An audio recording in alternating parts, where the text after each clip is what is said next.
Buenos días. Alguien dijo, una vida que no vive comprometida no puede ser feliz. El compromiso y la felicidad caminan de la mano. La realidad nos dice que las personas nos empeñamos en separar ambas cosas. Huimos del compromiso. De hecho, el mejor compromiso es no estar comprometido.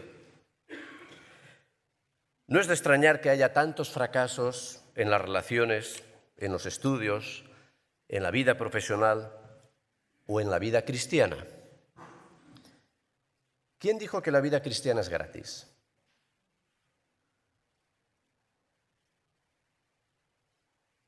Cristo tuvo que pagar un alto coste dando su vida en la cruz por cada uno de nosotros, por cada uno de los que estamos aquí. Sin lugar a dudas, Dios está comprometido con cada uno de nosotros en terminar la buena obra que Él ha comenzado. Él está comprometido con nosotros. Pero ¿estamos nosotros dispuestos y comprometidos a pagar el coste que conlleva seguir a Cristo y vivir la vida cristiana? El ser humano tiende a huir de compromisos permanentes, de decisiones que obligan, y a la vez busca y anhela ser feliz. ¿No será esto una contradicción? ¿Será verdad lo que afirmaba Jacinto Benavente? La felicidad no existe en la vida, solo existen momentos felices. ¿O será verdad aquella otra afirmación de Baltasar Gracián? Todos los mortales andan en busca de la felicidad, señal de que ninguno la tiene. Como alguien escribió, el hombre de hoy sufre dos tragedias. No alcanza lo que desea y cuando lo hace, siente que no es suficiente. Con el mensaje de las bienaventuranzas, Jesús da respuesta a estas preguntas.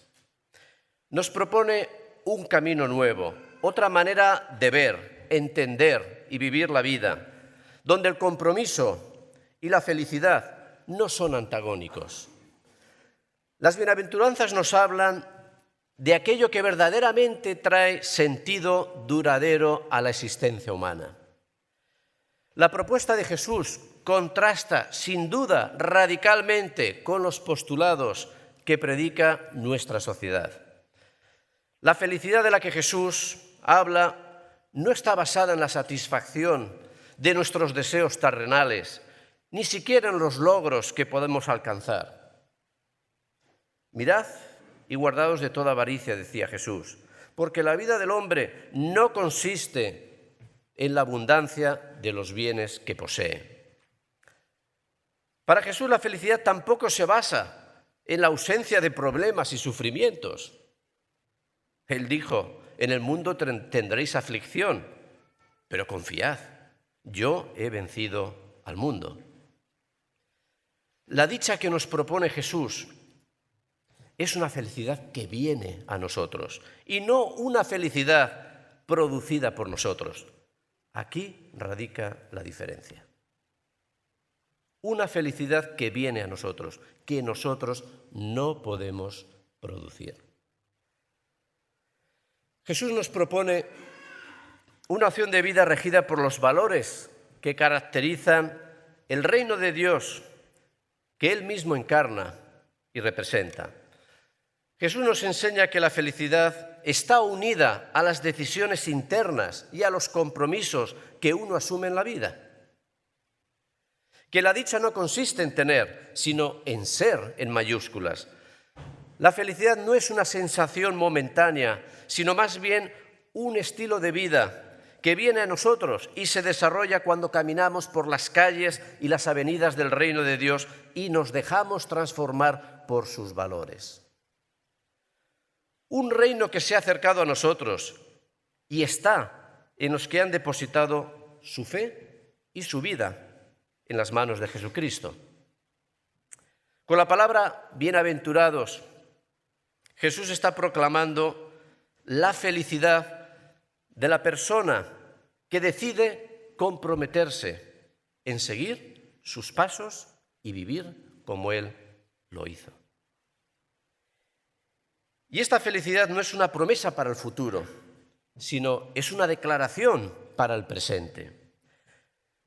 Sus seguidores, sus discípulos son dichosos, y esto se ve en la segunda parte de cada bienaventuranza, son dichosos porque forman parte del reino que ya ha comenzado y porque de ellos es el reino de los cielos. Y lo son también en virtud del porvenir que se abre ante ellos, un futuro lleno de esperanza, como se vio el domingo pasado, porque heredarán la tierra, porque serán consolados. Seguir el camino de las bienaventuranzas es avanzar, asumiendo y haciendo nuestros los valores que Jesús nos propone y que Él mismo trae a nuestra vida en su persona. Hoy vamos a ahondar en la tercera bienaventuranza. Andreu la ha leído, Mateo 5:5. Bienaventurados los mansos, porque ellos recibirán la tierra por heredad. Si saliéramos a la calle y preguntáramos a cualquiera qué es un manso, ¿cuál creéis que sería la respuesta? ¿Cuál creéis que sería la respuesta? Un voluntario, va. Un toro. Un toro, pero un toro castrado. En nuestro idioma la palabra manso tiene más connotaciones negativas que positivas. Conlleva la idea de servilismo, de bajeza de carácter, de incapacidad y falta de voluntad. Nos presenta en definitiva el retrato de una criatura sumisa e ineficaz, de un castrado. Sin embargo, en griego, la palabra manso encierra un contenido totalmente distinto y enriquecedor, con tres matices que vamos a considerar, tres énfasis que nos retan a tomar tres decisiones, un triple compromiso que puede marcar la diferencia en nuestra vida, siguiendo el título de la serie, que puede sanar nuestra vida, o mucho mejor dicho, que puede darle salud a nuestra vida, que nos puede ayudar en nuestra felicidad, en nuestro seguimiento de Jesús. ¿Queréis que veamos estos tres énfasis, estas tres decisiones, estos tres compromisos? Si no plegamos, cantamos y nos vamos. Vale, muy bien.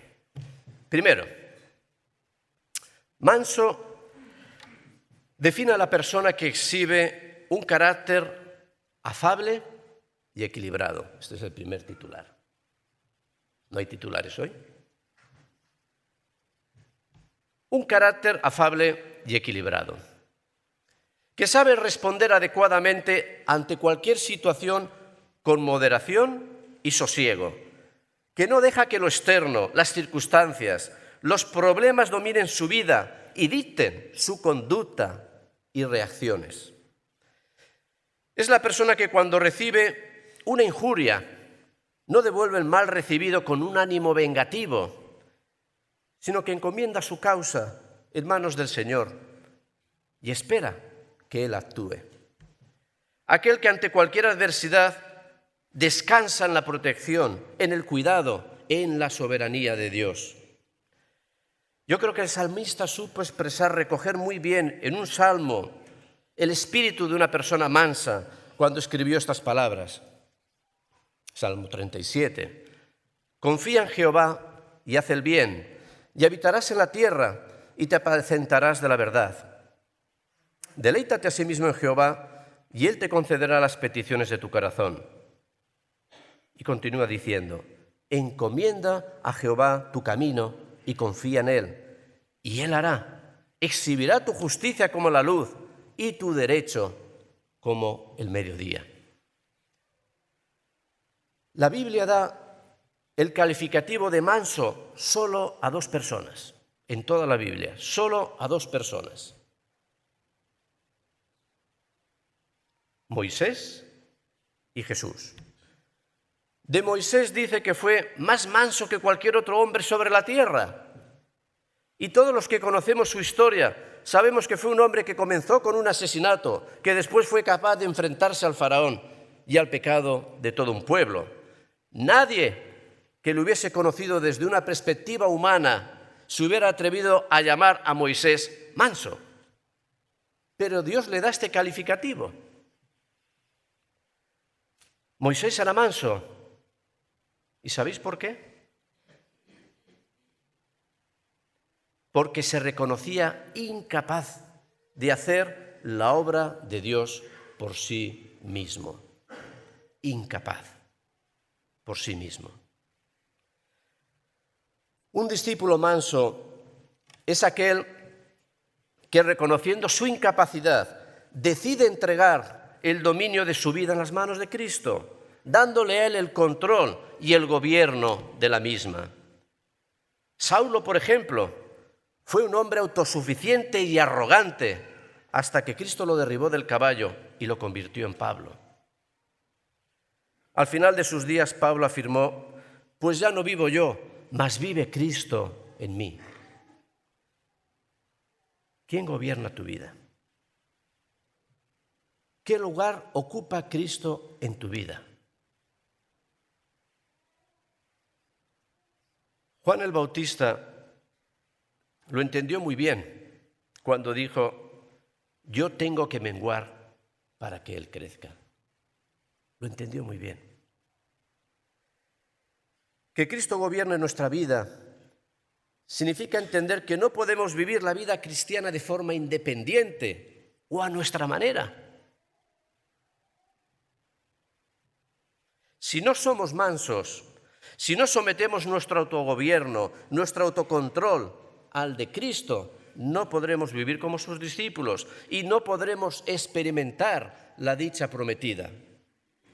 Si no tomamos la decisión de comprometernos a dejar que sea Dios quien gobierne nuestras vidas, que sea Él quien la construya, que la ordene conforme a su plan y a su voluntad, no alcanzaremos la felicidad prometida. El reino de Dios está en nosotros, pero Cristo ha de ser el Rey. Este primer énfasis nos reta una cosa, otro gran titular para la pantalla: a someter por completo nuestra vida a Cristo. A someter por completo nuestra vida a Cristo. A darnos cuenta que la autosuficiencia y el sometimiento son incompatibles. Hermanos, ser conscientes de esto nos ha de llevar a una primera decisión y compromiso crucial que puede marcar una diferencia tremenda en nuestra vida. ¿Voy a someter mi vida al señorío de Cristo o voy a mantener yo el control de la misma? ¿Dejaré que Cristo sea quien dirija mi vida o me aferraré yo al control, a los mandos? Ser manso, someternos a Cristo, es darnos cuenta que estamos necesitados, es reconocerlo, que yo no puedo hacerlo solo, que yo no puedo vivir la vida cristiana a mi manera. Es llevar nuestras cargas a Él porque yo no las puedo llevar. Venid a mí todos los que estáis trabajados y cargados, y yo os daré descanso. Ser mansos es darnos cuenta que sin Cristo estoy vacío, sin Él no tengo las fuerzas necesarias, pero que con Él todo lo puedo, pues Él es el que me fortalece. Someternos al señorío de Cristo de forma práctica implica dos cosas. Dos cosas. La primera, nacer de nuevo. De cierto te digo que el que no naciere de nuevo no puede ver el reino de Dios.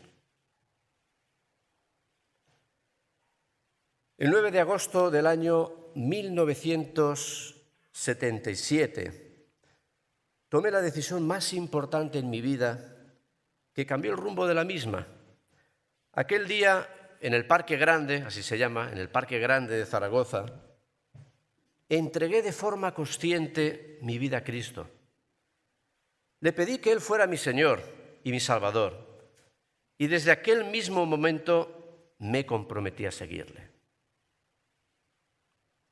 ¿Has tomado tú esta decisión?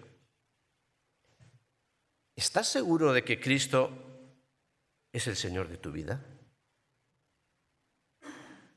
No te engañes, no basta con haber nacido en una familia cristiana. No basta ni tan siquiera con venir aquí a la Iglesia Unida. No basta con esto. ¿Has tomado la decisión de que Cristo sea el Señor de tu vida? Es una decisión que nadie puede tomar por ti, solamente tú la puedes tomar. Es tú y Jesús, es tu vida y su vida. ¿Estás seguro de que Cristo está en tu vida?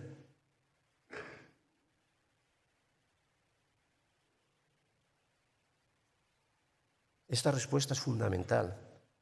Es la que puede marcar la primera diferencia en tu vida.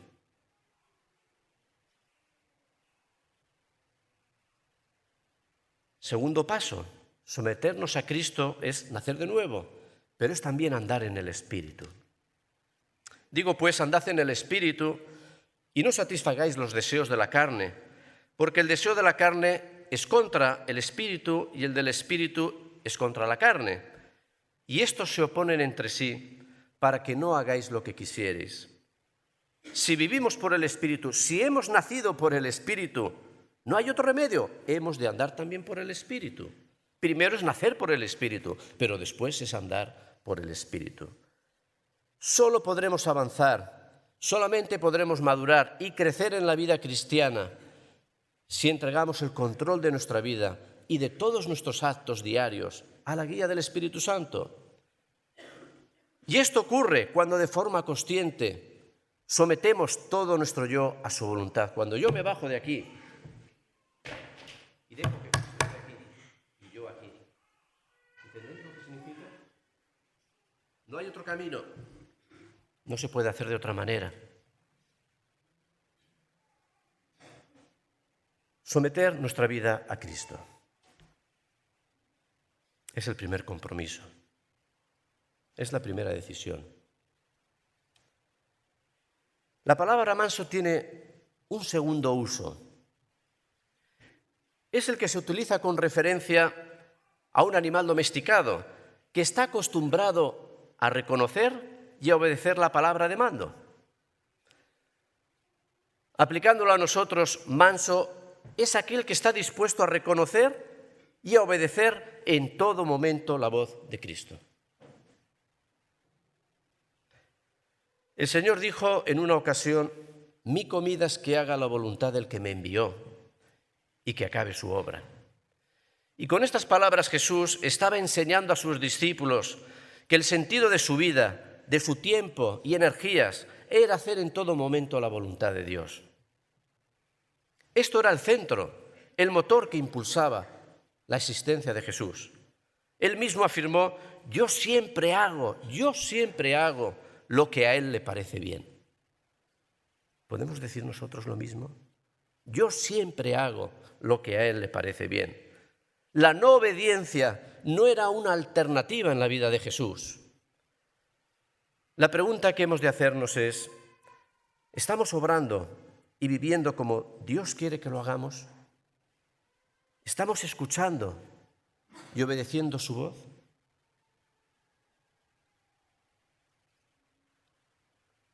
Para Jesús, la dicha en la vida reside en estar dispuestos a obedecer la voluntad del Padre, en fundamentar nuestra vida, lo que somos y hacemos, en la sólida roca que es su palabra. Y no os voy a contar la historia, que ya la conocéis. La de los 3 cerditos no, la que habla la Biblia.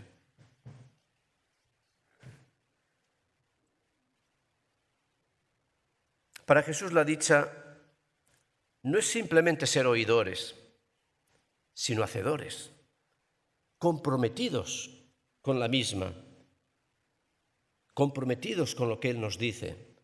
Mirad lo que leemos en Santiago, capítulo 1, versículo 21. Y es que no tiene vuelta de hoja. Más claro, agua.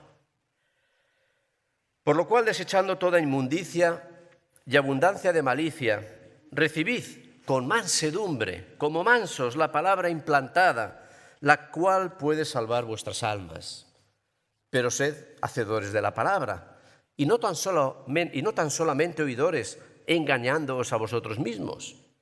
Porque si alguno es oidor de la palabra, pero no hacedor de ella, este es semejante al hombre que considera en un espejo su rostro natural. Porque él se considera a sí mismo y se va y luego olvida cómo era.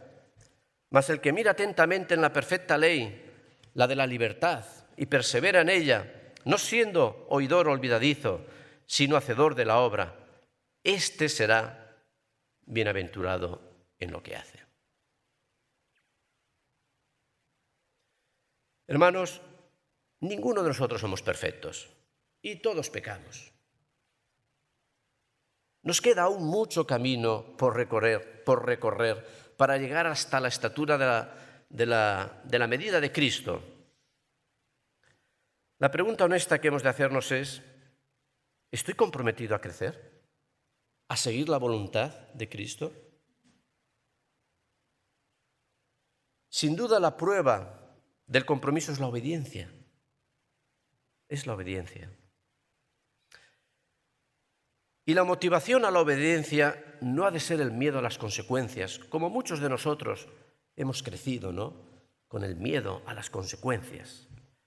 La motivación no ha de ser el miedo, sino la respuesta al amor incondicional de un Dios que entregó la vida de su Hijo por cada uno de nosotros.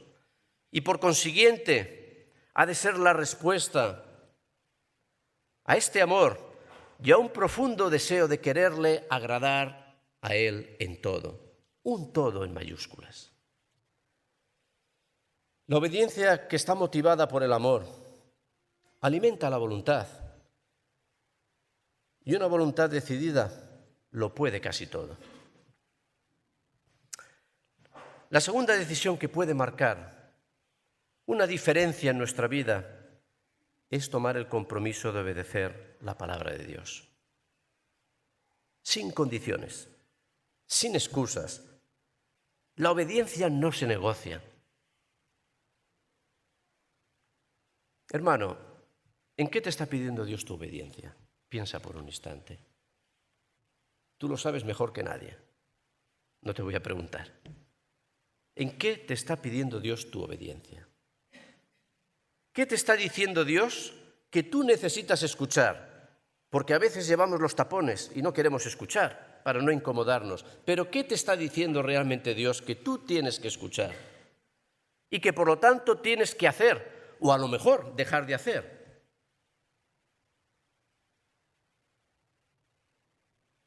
¿Te está diciendo algo? Y la pregunta más importante, ¿estás dispuesto a obedecerlo?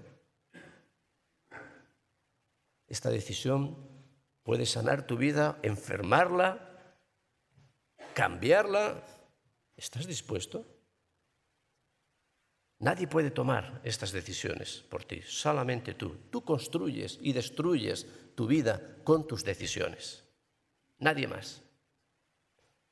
Eso sí, nos gusta siempre echar la culpa a los demás, pero nadie más.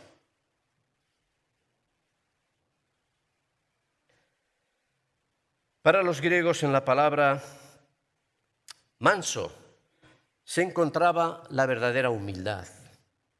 Esto al menos afirmaba Aristóteles. En algunas Biblias la palabra manso se sustituye por humildad. ¿Cuántos de vosotros tenéis en vuestra Biblia en lugar de manso humildad? Seguro que es la catalana. Es buena también. ¿Y cuántos de vosotros tenéis manso en lugar de humildad? Levantar la mano. Son dos conceptos distintos, pero plenamente interrelacionados. Por tanto, un tercer énfasis de esta bienaventuranza se encuentra sin duda en la humildad. Pablo Neruda, poco antes de su muerte, escribió: de humildad nunca se ha aprendido bastante. Sin humildad no se le puede enseñar nada, absolutamente nada, a una persona. Sin humildad no puede haber tal cosa como amor, porque el verdadero principio del amor es el sentimiento de indignidad. Sin humildad no puede haber verdadera religión, porque toda verdadera religión empieza por darse cuenta de la propia debilidad y necesidad de Dios y del prójimo. Manso nos describe la la única actitud adecuada del hombre para con la vida, la consciencia de que sin Dios nada puedo hacer. Tomás de Aquino, y esto lo dije la última vez que prediqué porque hablé de la humildad, si os acordáis, decía: si estás buscando un ejemplo de humildad, mira a Cristo, mira a la cruz. Y os leí este texto que lo vuelvo a leer. Como dice el apóstol Pablo, no me cansaré de repetir las mismas cosas todo el tiempo. Haya pues en vosotros este sentir que hubo también en Cristo Jesús, el cual, siendo en forma de Dios, no estimó el ser igual a Dios como cosa que aferrarse, sino que se despojó a sí mismo, tomando forma de siervo, hecho semejante a los hombres, y estando en la condición de hombre, se humilló a sí mismo, haciéndose obediente hasta la muerte y muerte de cruz. Hermanos, ¿estamos dispuestos? Es otra pregunta. ¿Estamos dispuestos, tal y como Jesús hizo, a abandonar nuestro cielo? Y le pongo comillas. Es decir, todo aquello que consideramos nuestro, incluyendo nuestra propia seguridad, para convertirnos en siervos humildes, dispuestos a la obediencia y dispuestos a darlo todo. Este es el ejemplo de Jesús. Yo no sé cuán grande será mi cielo, el suyo era muy grande. La dicha del manso